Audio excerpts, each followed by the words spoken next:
Fort Lauderdale, Florida. They call it the Venice of America. Canals filled with deep blue water and yachts the size of office buildings. It's a playground for the elite, a place where the sun always shines and the money never sleeps. But for attorney Scott Rothstein, the sun wasn't enough. He wanted to own the sky. Picture it, 2009. Rothstein is the king of Los Olas Boulevard. He is a 5'7" giant in a world of sharks.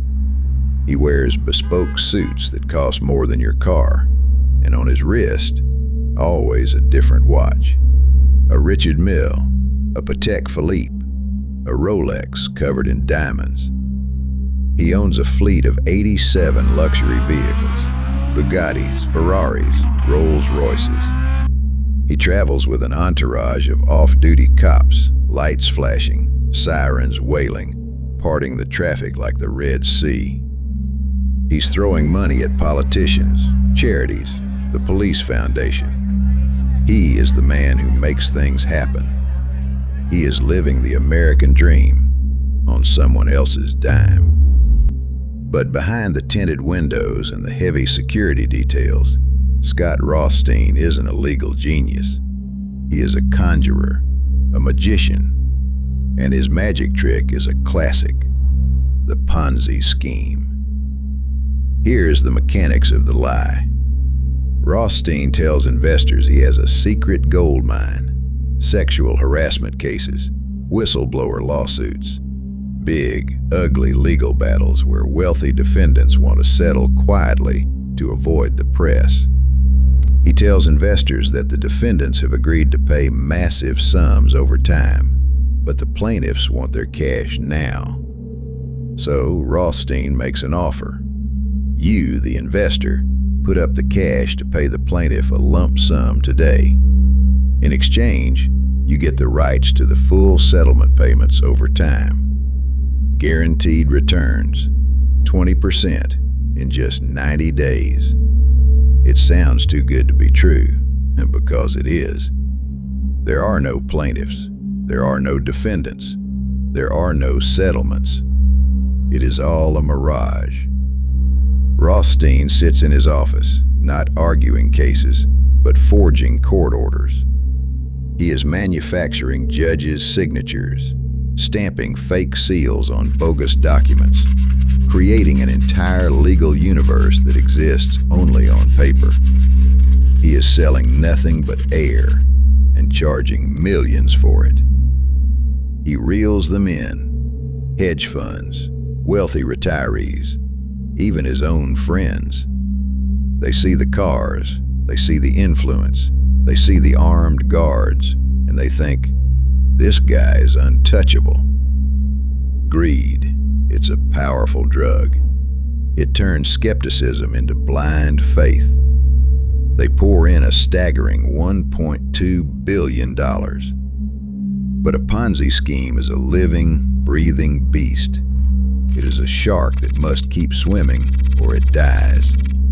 It needs fresh meat, fresh money. To pay off the old investors, you need new victims. And in late 2009, the financial world is crumbling. The Great Recession is in full swing. Investors get nervous. They start asking for their money back. The beast begins to starve. The turning point comes fast. The cracks in the armor turn into canyons. Rothstein is scrambling. He is robbing Peter to pay Paul. But Paul is demanding payment, and Peter is broke. The guaranteed returns are late. The excuses start piling up. The computer glitch, the bank error. The lies get desperate. Rothstein knows the game is up.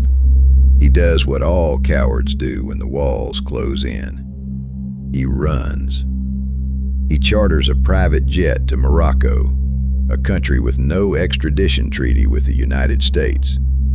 He packs millions in cash, a bag full of luxury watches, and leaves his empire burning behind him. From a hotel room in Casablanca, He sends text messages to his partners, admitting everything. He tells them, "It's all a lie. I am a criminal." But the high life is hard to give up, and a life on the run is lonely. Maybe it was the guilt. Maybe it was the fear that the Moroccan mafia would strip him clean. Or maybe he just realized there was nowhere left to hide. Scott Rothstein flies back to Florida. The crash is spectacular. The feds are waiting on the tarmac. The facade is stripped away. The 87 cars are seized. The yachts are chained to the docks. The homes, the jewelry, the political influence, gone in a heartbeat. It was a house of cards waiting for a stiff breeze, and the hurricane had finally arrived. In the end, Scott Rothstein traded his Bugatti for a prison bus. He cooperated, he named names, he turned on everyone to save his own skin. But the judge wasn't buying a discount. 50 years. That is the cost of hubris. He wanted to be a king.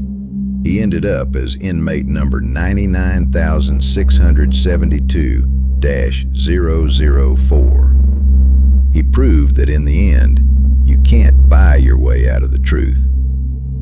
Would you like me to profile the Queen of Mean, Leona Helmsley? Or perhaps dive into the crypto collapse of Sam Bankman-Fried?